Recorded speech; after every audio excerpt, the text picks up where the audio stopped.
What up, my brother? Yo, Life's amazing when I see your face on the screen, bro. yo, destroy. My mother's favorite crush right there on my IG live. And I'm so happy My for you. stepson. How you doing, my brother? How amazing is life? Man, things are great, bro. Shout outs to everybody in New York City. I had the honor of your boy Danny. He hit me up and he was like, "Yo, D, would you like to roast me for my 50th birthday?" And Thank you, bro. I'm gonna release that on my birthday because it was my birthday last year, and I'm gonna release it this year because you only turn 50 once. Shit. yes, we got Keith Murray in here. Salute to Keith Murray. And you also worked with that brother. I gotta open up the vaults for Keith, man. Shit, man. Let me open up the vault. I got Keith Murray here. Oh man, let me see. I got 2 album covers for Keith because I did the first one, the most beautifulest thing in the world, right? Yep. And I did Enigma. There you go. Hey, it's so funny. That's how many gems this dude has on his wall. He didn't realize it was right there. Bang. I got Lords of the Underground. Lords of the Underground right there. That's beautiful. The Funky Child. Look at Diddy. That's Diddy right there. Big Pun. That's Super Cat right there. I don't know if you see him up there.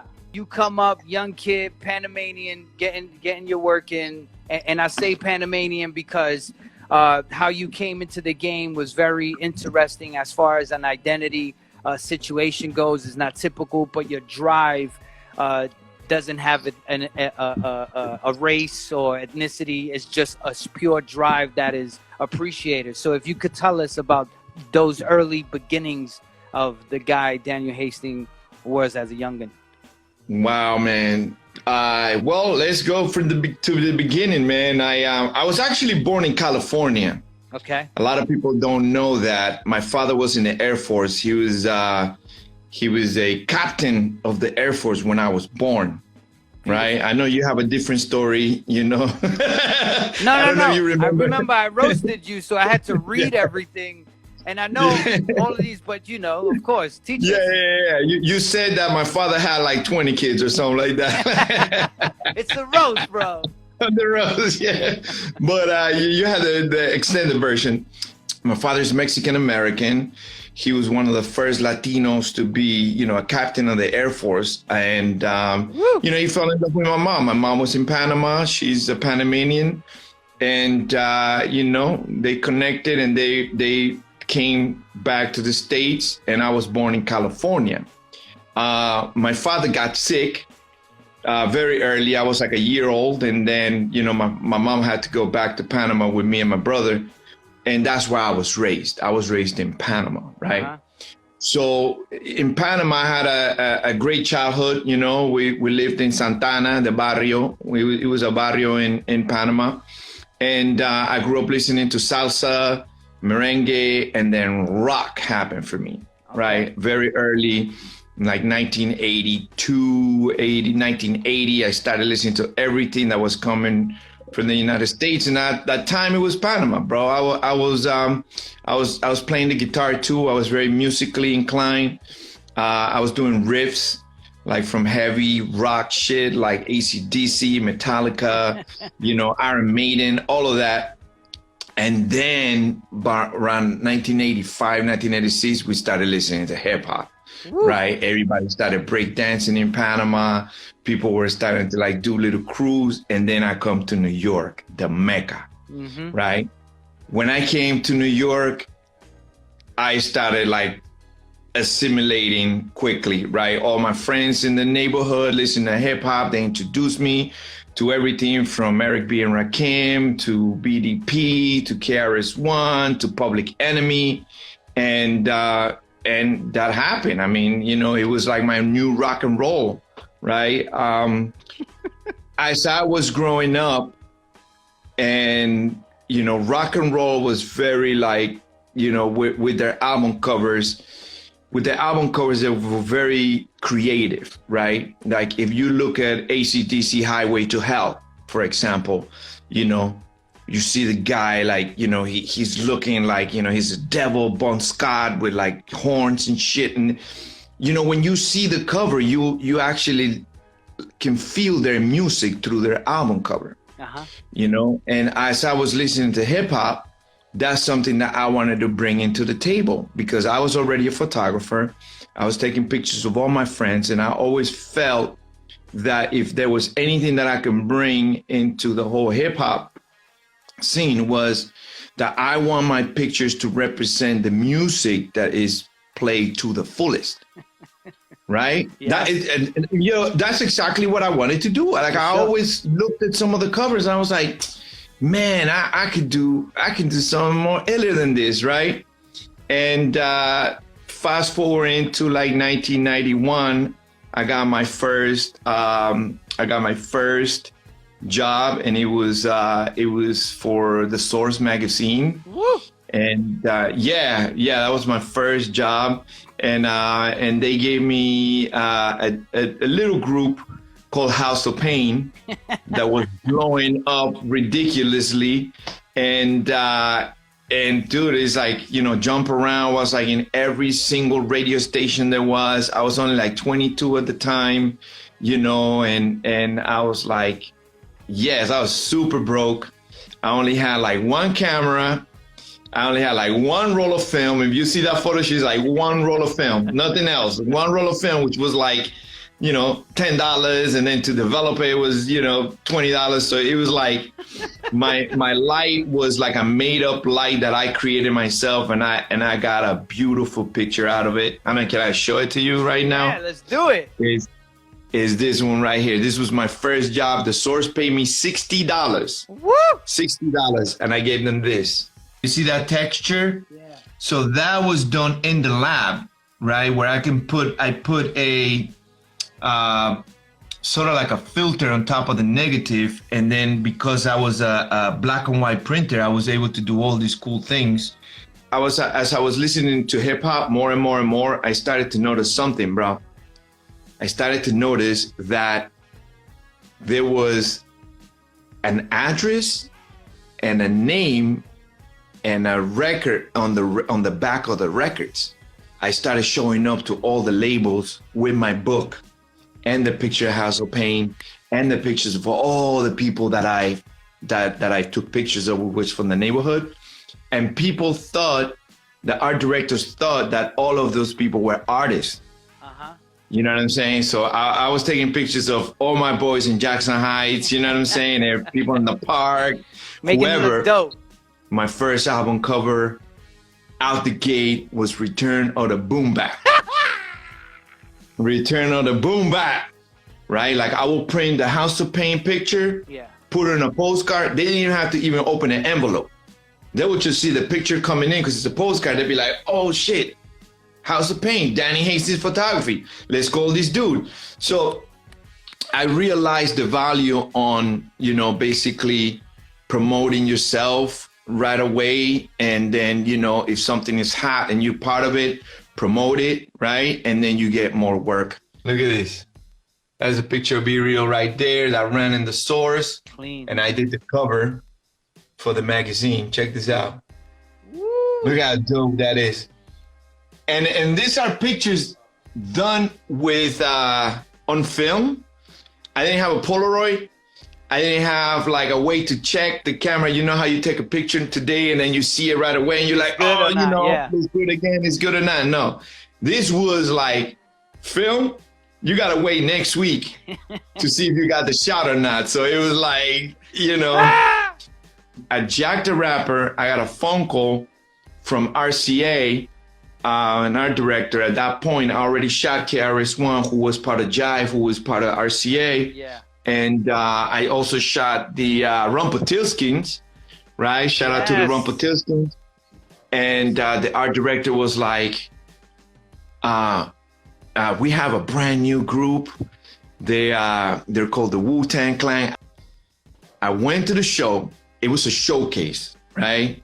It was like some, you know, showcase. There's some unknown artists, some up and coming artists that are coming up, and you know, they're trying their best to make an impression, right? Because that's like your do or die, right? You're going in there like, yo, man, we gotta do this, da. So it was two dudes up there performing, and the Wu-Tang was supposed to come in after them or whatever. And in the middle of those dudes' set, one guy comes in on the stage with a mask in their face. Yeah. And just crosses his hands like that and just stands like, and the dudes are rapping like, who the fuck is this? Like, who the fuck is this on our stage? Like, yo, like, but they, you know, they can't, you know, you can't really. Yeah, you don't right? know. It's just like, who the fuck is this dude on the stage? Yeah.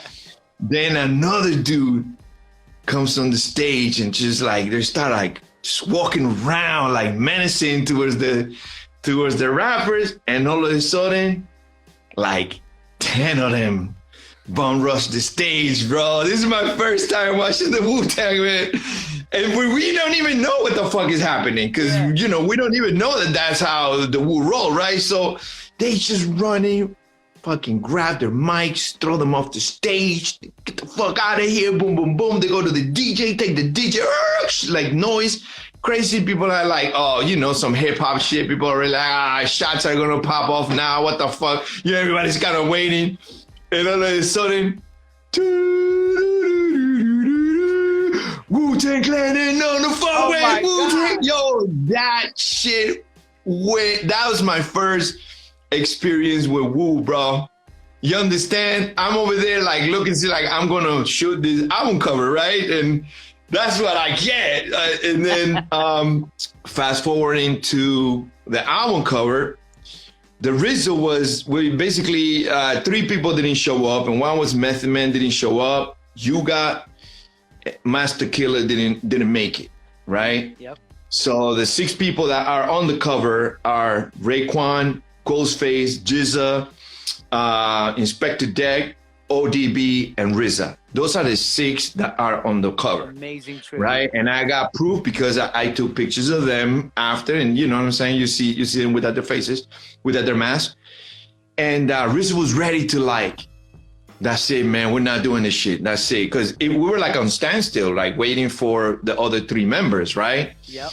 And, you know, the light bulb went in, bro. And if I didn't go to Jack the Rapper, and if I didn't see that show, the Wu-Tang cover would have never, ever happened like that. You feel me? I was like, yo, why don't you do what you did at that Jack the Rapper, like that Jack the Rapper show? Like, you guys came with masks, you know? Like, we don't need to show masks, right? And I mean, faces. And he was like, and not show our faces. He thought about it for a second, bro. He gave me like 15 seconds. I was like, all right, let's fucking do it. And this is what happened. And that was it. Woo! That is forever etched in our brains and in our lives, and bonkers, bro. And you had to wait a week for all that to develop as well? Yeah, of course. Well, at that point, I already, people don't know this, but there's like three sources of lights in that album, right? Okay. Like there's a strobe light, there's the candle lights, and there's a tungsten light in the back, lighting the logo.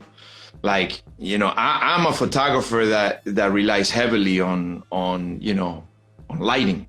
You ever seen that effect when like you see like at night the cars zooming by and you see like the like red flare of the lights? Well, that's what you do when you leave with shutter speed open, right? So I will do it with this, and then the candles took a life on their own and kind of like travel a little bit. Yeah. And on top of that, I put Vaseline on the lens, and you know, that's what I did, man. I was like just a creative child. But then, yeah, and I got a store, man. Right now I'm selling prints too. If you want to cop one of these, you know, just hit me. ooh, I'm here, beautiful. you know. I remember in my room in Bushwick, I had like, it was kind of like this concept of the Batman logo, but you put the Wu-Tang in it, and I had the poster version of that. And something that I talked to Jeru about, and I made a meme about it, is that how you came up with the vision for Wrath of the Math, which ends up being the Con Ed explode in New York City that took place. And then you also came up with this one, which was pre-September 11th. Absolutely, man. That right there, I have many phone calls. Could you tell us that the thought process, and what were the phone calls that you got about it? Well, actually, you know, what was crazy about it, and Jeru remembers this, like, I was working with Gangstar and some of the people, you know, on the label, and the president on the label said, "Oh, we already hired somebody else for it." But I was already kind of listening to Jeru, right? Come Clean was out, I think, and there was a couple of things that we could already listen to it. And in the Come Clean, I think he has a line that says, "I blow spots like the World Trade Center," right? Because if you remember, there was like an explosion back in the day, back in 1991, unrelated to 9/11, that it was like a small car that went into it and kind of blew something up, right? So it was not a lot of damage or anything. So he was referring to that. I blow spots like the World Trade Center.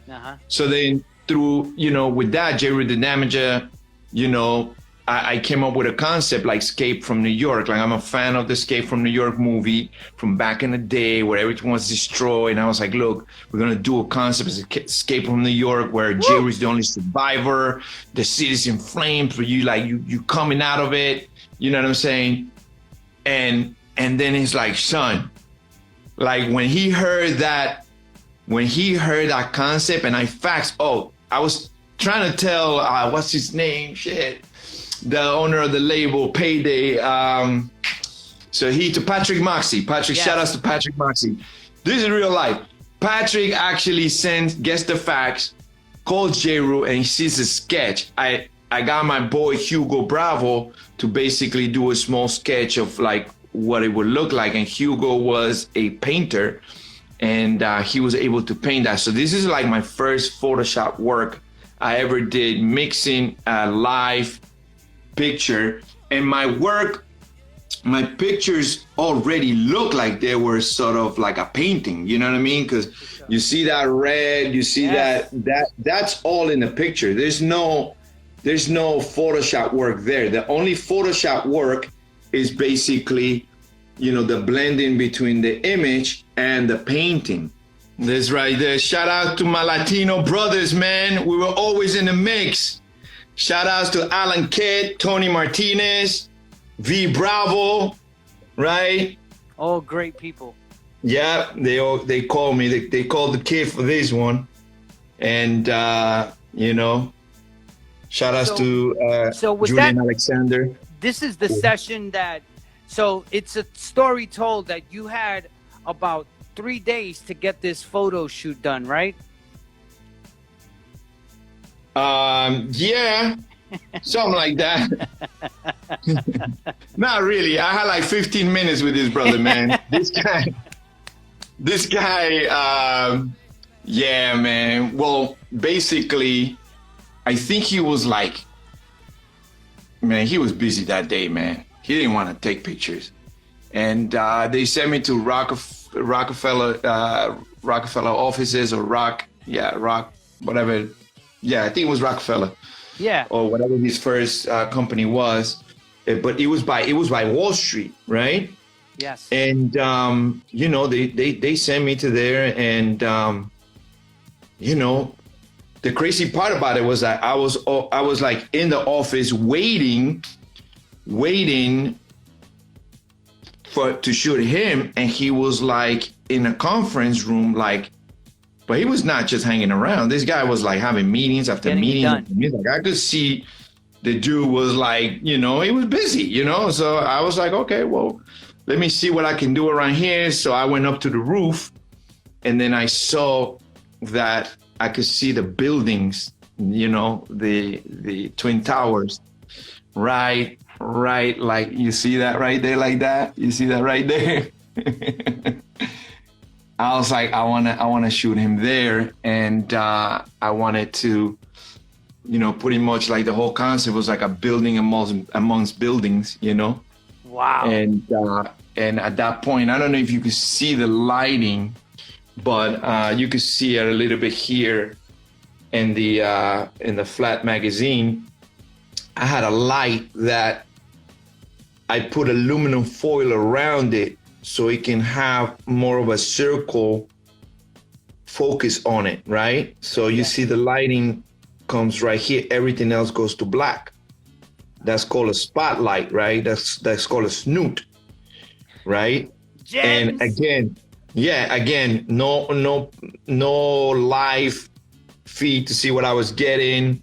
Maybe I got a Polaroid. I don't even remember if I had a Polaroid or not, but I always had a meter, and I always knew that if my lighting was in a certain value, I'll get it. And boom, look at that right there. That's a strobe. That's a flash.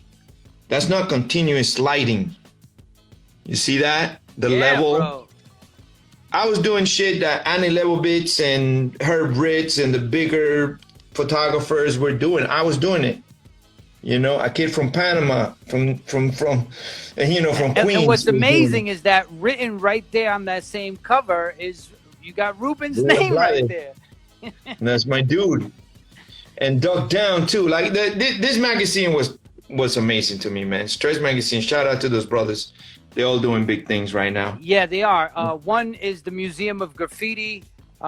You know, that if you guys are ever in the future, head on over to none other than Miami area, Wynwood. That's Ket's creation. He's one of the founders. Oh, absolutely, man. He's been one of the pioneers of graffiti too. So that issue is one of the last issues of Stress Magazine. The story is they didn't have the bread to continue. However, they did get some money through that guy that's on that cover. Do you know anything about that? I heard about that too. Yeah, I heard about too. You know, I got the back cover too. Yeah. Photography, design. I'm telling you, bro, I was promoting. Here's my phone number right there. Don't call it right now because that's not me, but it was 718-624-0884. That was my first Queens phone number, and my company was called Cartel, right? Cartel Multimedia, and this was our sticker. You know, a group of Latinos just doing art. You know, shout outs to Nina Sky. Look how beautiful they look, man. I shot them when they were like super young. They're still young, but you know, Eminem and Royce the 5'9", Respect Magazine. I did a lot of stuff for Urban Latino. Shout out to Andre Royo, right? Yes. Check him out from The Wire, right? Beautiful. Shout outs to Alexis De La Roca. She's right there on the right. Also an amazing musician, right? Bam, rap pages. Let's go to the classics. Woo! Let's go to this. Wow, clean. Rap pages. In 20 years, look, I got, this is what I got. This is what I got. All negatives. You see that? I got bins and bins of negatives, bro, you know? And what people don't understand is that it takes me like, to do that print that you guys saw yesterday, it takes me like 3 hours to get this thing on, bro. So it's not like an easy process. And that's one of the photos of AZ in Brooklyn at Dumbo, a classic one. In 1994. Never came out. This never came out. That beautiful picture was never chosen. Because I have like over 40,000 negatives, and I'm only one person. So I'm, you know, taking my time. It's going to come out. You know, look at this picture of Nas, right? This was the same day of that Rap Pages cover that we took the train, yes. Right? And it was just me and him, no entourage, no, you know, nobody, just me and him. We jump on the train, and it was just two creative individuals, you know, doing something cool. And shout outs to Rap Pages, B Plus, and the whole team. Brent Rollins, right, and Gabriel, you know, these were all my peoples, man, and they basically called me, and I wanted to work with Nas because he was coming with Illmatic, and right. This shot right here, look at that, look at this shot. Yes. Look at that shot. Look at that shot. That was done. If you know anything about New York, when the climate turns like that at night, it's about to snow, right? Because like when you can actually see a clear night like that, it's gonna come down. And we were basically shooting in the rooftop, and I can feel already like, you know, the snow coming down, right? But it was a moment that I knew I was never gonna have again. And what we did, we went from the Sony building all the way to Queensbridge. We rode the Q train and we got out there. And then prior to going to the rooftop, we stopped in his apartment. It was his mom's, lived there. She wasn't there, but I was waiting for him to get ready. And it was where he grew up. Wow. It was the apartment in Queensbridge where he grew up. Then after that, he got ready. We went up to the rooftop, and this is what happened, bro. Magic. That is phenomenal. You know, and that's definitely a moment that you know, as a and Bobito did the interview. The barber, classic. The barber. That's why every time I call him the barber, it's like, wow, I've never heard the barber. Right? You know what I'm saying? Like, he never heard the barber. Say, Bobito the barber.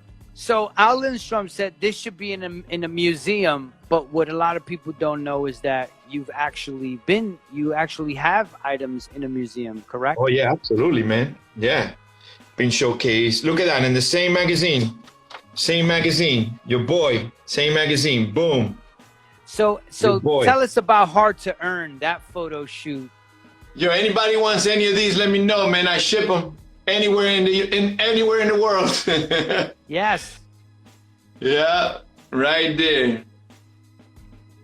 Damn. That shoot was definitely, for me, was very important because, you know, I got to know the entire Gangstar Foundation, you know, like the real Gangstar Foundation, you know what I mean? And by what I mean, it was like I met a brotherhood, you know? I met people that were really tight together, you know, that there was no animosity or anything like that. There was like, you know, none of the quote unquote, you know, business problems issues that we learned to know with the history of, for sure, the brand, right? Like we know, we've seen it, we heard stuff, right? Seen it at a nice energy between the brotherhood. Yo, bro, it was like brothers, man. This dude was ready to wreck everyone that stepped in front. It was like the Wu-Tang Clan when I met them too. That's the way it was. That's when I worked. Like I think I'm known for like just working with groups that are like breaking out, like coming out of the, you know what I'm saying? About to blow up. That's what I think I'm best known for. Like I give you your visual identity and I touch that, some becomes gold, and then hey, you can call me back, Gangstar, call me back, man. You know, shout outs to Primo, man. Primo calls me back all the time, all the way until the last album that he's just put out. One of the great stories that I love is the Capital Punishment album. I'm not sure if you have it there. I'm not talking about the cover. What I'm talking about is right there. Yes. Which is the Statue of Liberty. Now Instagram doesn't like this picture. They flagged it. Yeah. It's too much toto for them. That's amazing. That is beautiful. I gotta be honest with you, like Pun was the type of artist that came already with ideas, right? Heavy ideas into the table. I want this, I want that. Let's move the Hustler album cover. Yes, that is the album cover. That's the Alcoholics, the Licks. Shout outs to the West Coast. Souls of Mischief. Heat. This gentleman right here, Daniel Hastings, has so much heat. Capadonna. Keep going. Capadonna. We have E40 and the Click up there. E40 and the Click. So I was doing West Coast. You know, at this point I was like, you know, I was balling, bro. I was flying everywhere. You know what I'm saying? The Licks. Shout outs. Oh man, this one is a classic too that a lot of people don't remember, but it happened before the Wu on Staten Island. Tell me. UMCs. Yes, of course. Cool Kim, Haji. Yeah, Cool Kim. This is Smooth the Hustler and his brother Trigger. The Gambler.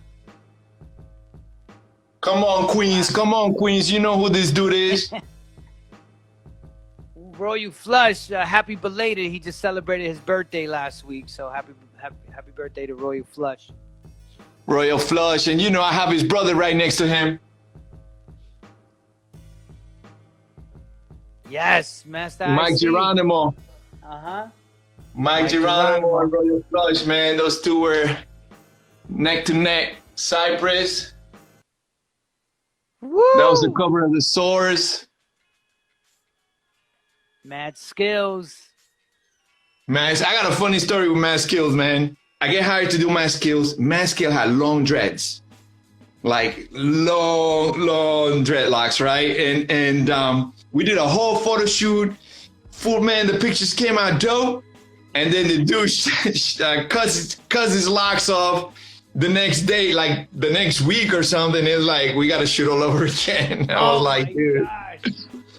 This is a really, like, I don't know, I think it's a really sad picture because, and very special picture because when I shot him, he was like that the whole day. And his name is Fatal Hussein. Yes. You know, and the next, and the brother, like, he was just really pensive and, you know, he passed away. So you see, you know, there's like a sky in the back, like he's pensive. I don't know, for some reason that one hits home, and that made the back cover. And he was always like, his whole mood was like that throughout the whole day. I think he was being incarcerated the next week or something like that. This is a classic right here. Listen, hold on. The vision was amazing because it was such a gritty photo for an R&B group, and it complemented the type of style and how they were being portrayed, how Puffy wanted them to be visualized. So you nailed that. Jodeci was already famous. Jodeci was my first like platinum artist that I ever shot. After the fact, yeah. With that comes, you know, the entourage, the lateness, the like, we're superstars, like, you know, the photo shoot was scheduled like to start at like 10 or 11. These brothers didn't show up until like 3. Oh my God. To get haircuts, bro. So it's like to start, like, it's not, they didn't show up at 3 to like, you know, start shooting. They show up at 3 like, all right, so what are we doing? All right, man, I gotta get a haircut, you know, I gotta get, you know, check out all this. So you have to wait even more. Yeah, so we really started shooting like around 5 o'clock. Oh my God. And if you see that shot is getting dark, right? Like you could see like it was getting dark, and there was no lighting on it. So, and I was shooting it like up high, like basically they were like 4 or 5 feet up in the last stairs, because those were like stairs, right? That was like an overpass that went over a highway and went over some train tracks, right? You remember the location? Yeah, you know, in Queens when you go to like Steinway and Northern Boulevard, and in between there's like where there was like a spaghetti factory. Yeah, I know what you're talking about. It's a huge corner in Queens. So down there was like an abandoned train station. And I used to be notorious for going into abandoned places. I didn't have permits. Wow. And that was there. He said, yo, listen, Platinum Group, meet me at this illegal spot and we're going to take a photo. Come 50 hours and at that late. point, I started realizing that I was like, man, I need to get permits. You know what I mean? Like, I would never do that again. You know what I'm saying? Because now we had like, at this point, we had like Winnebagels and we had like lights and fucking, you know, all kinds of stuff. There's no Photoshop. It's all done on film. So I had him holding a light pointed towards the camera, right? Then I had a light on his face, like a snoot that actually points it to his head, to his face. And then I had a light in the back, you know, and then this was my apartment. So I was always painting shit in the background, doing textures and stuff. And then I had a smoke machine, you know, in between him and the light. Now, the fact that it was your apartment, I was like, nah, they're in like some dungeon lighting fires, and you just bodied that. That's a great photo. And I think, is there one with knives to Old Dirty's neck? Yeah, that one right there. He got a knife. Oh yeah. Do you have any dirty stories? Oh man, I got a great Old Dirty story, bro. I got a great Old Dirty story. 97. And it was in Miami. The whole Miami was on lockdown. It was like fucking all the rappers. It was like money everywhere.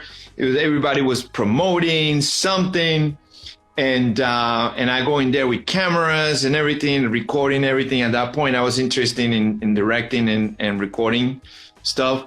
So we went to the Wu-Tang show and ODB. You remember that? This was after Method Man and Redman were already kind of like doing their duo stuff. Yep. Right? And it was like a Redman and Method Man show. And they were singing How High, right? So they were like in the middle of How High, and fucking the whole vibe was amazing. You know, if anyone was there present, they would tell you that this really, truly happened. And they're in the middle. Redman is like, How High? Everybody's doing the whole song, whatever.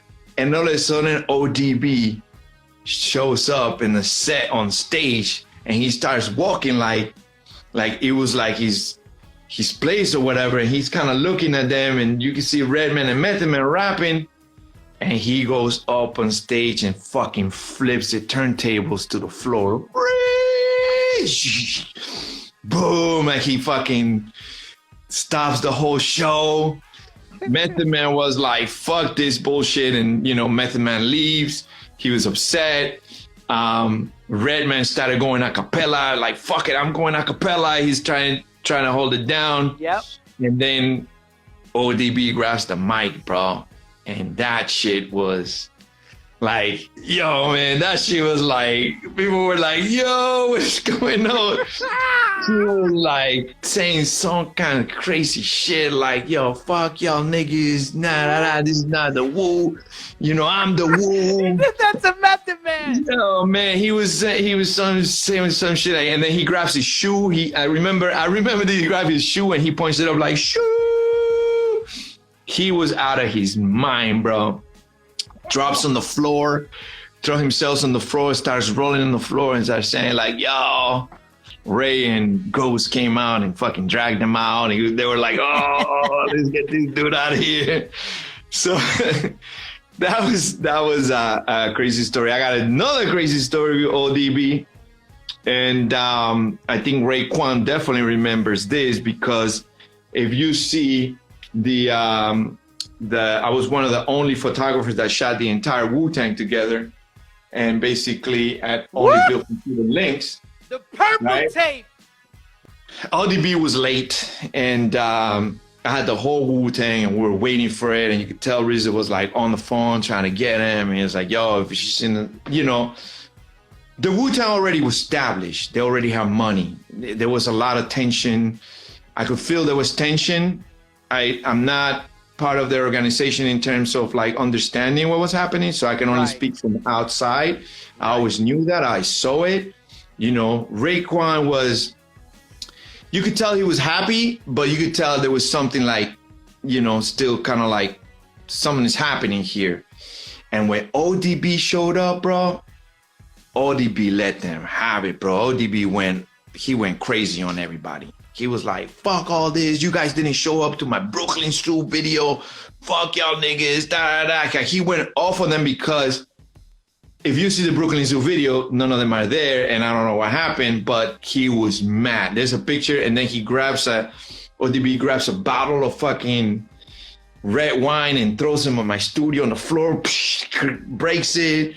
You know what I'm saying? Yeah. Like, and then throughout the entire photo shoot, I'm like taking pictures like, okay, all right, like this is not fun for me. Like everybody's arguing, you know what I mean? Uh-huh. You know, and if you see the pictures in between them, there's a certain energy that it was not like the first time I met them. Right. Right. So, and then if you see the documentaries and then you can see, you know what I mean? Like the story, then you see that. I was like, yo, I was there. You know what I mean? Like, so, and it happens, right? It happens. Like, it happens with all the biggest groups. Did Old Dirty think he lost his hat at the 36 Chambers photo shoot? Yeah, man. ODB has a funny way of, you know, displaying some anger towards, you know, people. And, you know, he lost his hat. So everybody left. We're cleaning the studio. Everybody was like, yo, man, the shoot was dope. I knew I killed it. You know, my crew was also, you know, a Wu-Tang crew. You know what I'm saying? In terms of like, everybody's from the hood. Everybody's like, yo, D, whatever you need, my dude. You know what I'm saying? And ODB came back barking like heavy for his hat, you know, and he, you know, accused us of stealing it. And, you know, dudes, I'd be like, yo, we're not gonna fucking steal your hat, dude. What the fuck, right? So shit started like, you know, going back and forth between ODB and a couple of my assistants who were not really photo assistants, were just my dudes from the hood. And I don't know what my boy Tito said to him, but, you know, he just came out of jail. I gave him a shot so he could, you know what I'm saying, like kind of, you know, get back into, you know, his feet and, you know, looking up on him. But he went over there and he was like, yo, and he was like, I appease your fucking power rule niggas. He called them power rule niggas. For those who don't know, Power Rule was an amazing Puerto Rican group. Hip-hop group, right. So hip-hop group from New York City. So he called those Power Rule niggas. You know what I'm saying? So Old Dirty Bastard thinks that Power Rule took the photo of 36 Chambers. Probably. He probably thinks that, you know, rest in peace, you know. But he probably thought that we were one of the Power Rule dudes. Just to let people know, they can go onto your website and purchase some prints that he has available. You know, let's do this. And man, so thank you, man. Thank you for inviting me to this. I love it. Yeah, man, and super inspiring. I see you have a following now. You went from only 2 people to 92. You're doing good, man. You're doing good. Yeah, I'm the D-Nice of hip hop. Look at that. Nah. But no, listen. Somebody in here wrote that there was an I Am story. How you came up with that cover, or was? Yeah, there's something crazy happened, man, during the shoot for this cover. So you understand what this is. This is not a computer-generated image, okay? This is an actual sculpted piece by the very famous Dave Cortez. Dave Cortez does toys, you know, Puerto Rican brother from Brooklyn. He actually was one of the biggest sculptors for toys. He's done like everything from like Spider-Man to Hulk to, you know, Google him, David Cortez. I think he's in here. Right? He's actually in here. He's in here. Oh, shout outs to my boy Dave, man. I love that brother, man. So you do a mold of the face of the person, right? So and what that process is, you gotta either put clay or some kind of gesso that you put on top of the face, and then you put like 2 straws through the nose so the person can breathe, right? So and this was like us being creative and experimenting. So that's the first step to do, so we can get the mold of the face exactly like Nas, right? The clay was starting to clog his nose, his nostrils. And remember, now he has clay all over. So, and nose stuffed and mouth stuffed, like, it's like, you see his hand shaking, like, yo, Nas couldn't breathe for like a few minutes. You know what I'm saying? Like, yo, we almost killed Nas. You know what I'm saying? And Latinos, man. You know, we came back, we did it again, and thank God he was like so cool, like he wasn't like a diva or anything like that, and we were able to do this beauty, you know. And wow. yeah, so you guys know Dave Cortez, for the 25th anniversary of this album, Dave Cortez did a new rendition of the mask of this, right? And we exhibited in LA, and it's available for exhibition too, and you can actually visit. He gold plated it this time. Woo. So he gold plated the piece now, and it has like 3 layers of copper, silver, and gold. So what I understand, and now this thing will last forever. So big shout out today Cortez and Ola Kudu for art directing this project. So I want to encourage everybody to go and check out DannyHastings.com and check out all his pieces that he has. Dan, before we leave you, brother, you've given us a lot of time on here. I want you to tell me something inspiring that keeps you positive with a battery on your back since you came into this game, that holds you up for today. Oh man, I am a firm believer of doing what you love and loving what you do, man. Like the things that sometimes a lot of us creative people, get discouraged or lose track, or maybe, all things are not happening right away because they happen right away for somebody else. You know what I mean? And the journey goes as follows, right? If you're happy doing what brings you happiness, right? And you stay true to yourself and you enjoy every moment of it, the reward is not the money. The money always comes. The reward is actually you being able to share your work with people, whether it's 5 persons, whether it's 10 people, whether it's 100, whether it's 1 million. You know what I'm saying? It's always going to grow if you stay true to who you are and you love your talent. So, especially in these times, man, especially in these times, always look at something you create. And if it was a growth where you went from, 5 followers to 10 followers to 100 to 500, always look at that, right? Yes, it's always look at that and make sure you stay connected with your followers and your supporters. I shouldn't say followers, more of your supporters.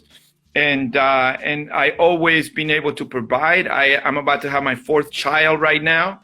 Congratulations. So, I have four kids now. Big Papi over here is going to have a 4th child. And I've been able to feed my family, put a roof over the table just by being creative and loving what I do. And I started from zero, from 0.99. That's how I started. I love it, my brother. I love it. So it's a great journey. I wanna give a special shout outs to everyone that is looking for the kid. Right now, I actually have a new studio in Palm Springs.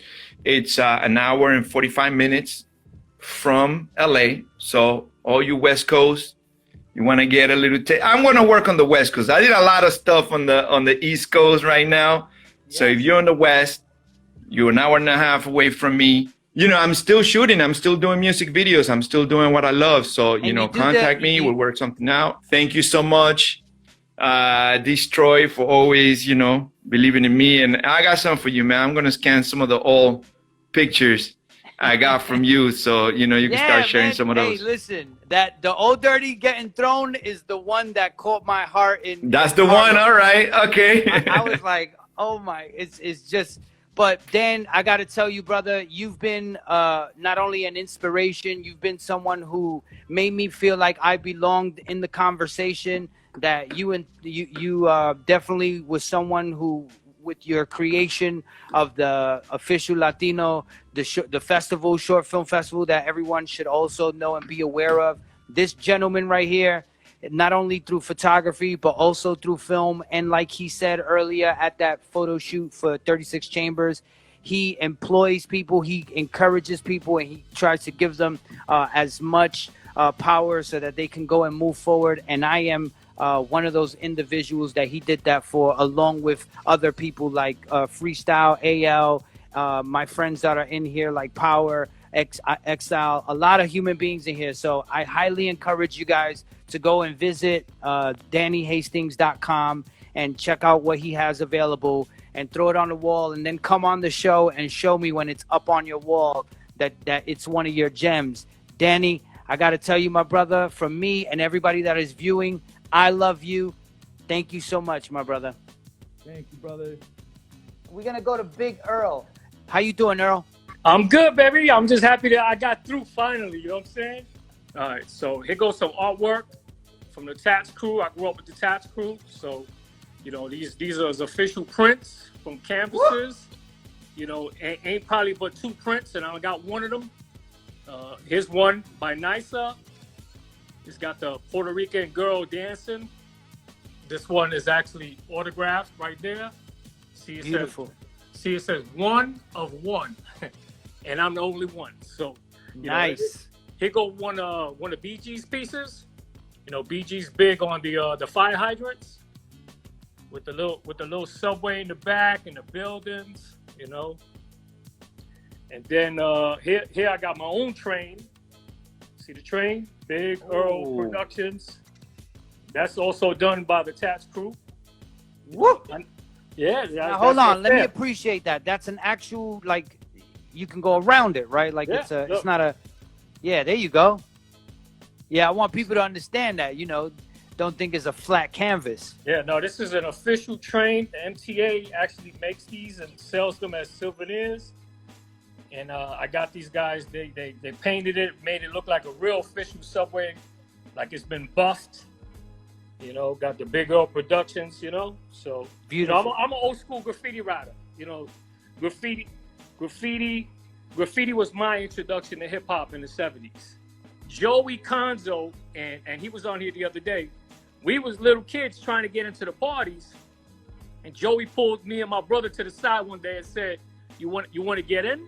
It was Easy AD's birthday party at South Bronx High School. We 10 years old on a school night, and it's like midnight. And we're like, yeah, we want to get in. What do we got to do?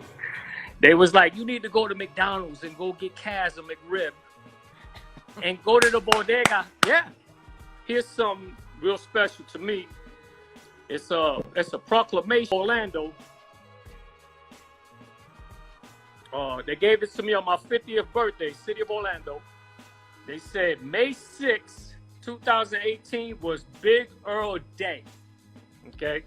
And this is official shit. You see, signed with the seal and everything. Yeah, bro. But, congratulations. You know, I've done a lot of community work out here in Orlando, and I've done a lot for hip hop since I got here in '98.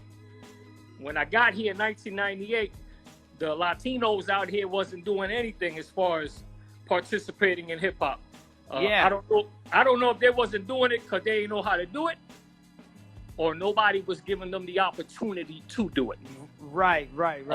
So I came over here, riding off Big Pun's coattail, and I show these people how we get down, how Brown get down. You know what I'm saying? Yeah. How Brown get down. Let's go. We've been there since day one. You know what I'm saying? And a lot of people, they don't know the facts, but that's a different story. Nikisha Sales, she said, "What's up?"